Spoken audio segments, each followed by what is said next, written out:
Hospital পর্যন্ত পৌঁছাই দিলাম।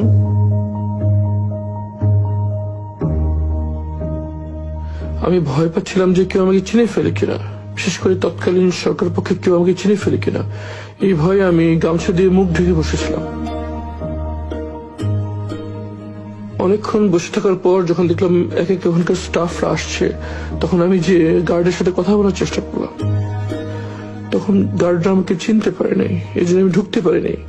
তখন আমি আবার যে বসে থাকলাম মেন গেট খোলার অপেক্ষায়, অথবা কেউ পরিচিত আসবে এই অপেক্ষায় প্রায় 1 ঘন্টা বসে থাকলাম।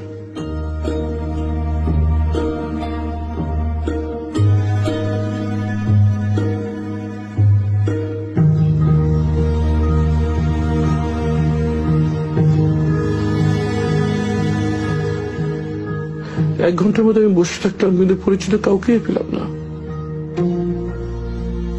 এরপর যখন রোগীদের আসা যাওয়ার জন্য প্রধান গেটটি খুলে দেওয়া হয়, তখন আমি ভিতরে চলে যাই।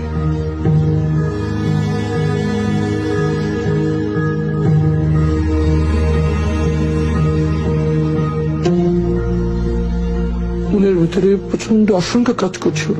আমার পরিবার কোথায় আছে, কিভাবে আছে, তারা কি জীবিত আছে? মনের ভিতরে ঝড় বয়ে যাচ্ছিল।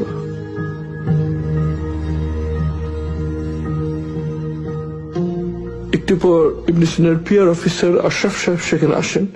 উনি আমাকে আমার রুমে নিয়ে যান, যদিও তিনি আমাকে তখন চিনতে পারেন নাই। আমি ওনার কাছে স্মার্টফোনটা নিয়েই আমি গুগলে যাই এবং আমার নাম সার্চ দিই। সার্চ দেওয়ার সাথে সাথে এই ছবিটা স্ক্রিনে ভেসে ওঠে। তখন আমি ঠিক আমার চেহারা কাছে ভেবে নেই, আমাকে দেখা যায় ওনাকে চিনেন কিনা। তখন সাথে সাথে ভাই আমাকে চিনতে পারে এবং খুব আবেগ আপ্লুত হয়ে পারেন আর কি। কথায় কথায় তার কাছ থেকে আমি প্রথম জানতে পারি যে 5ই আগস্ট শেখ হাসিনা পালিয়ে গিয়েছে। আমি তো বিশ্বাসই করতে পারছিলাম না, আমার কাছে স্বপ্নের মতো মনে হচ্ছিল।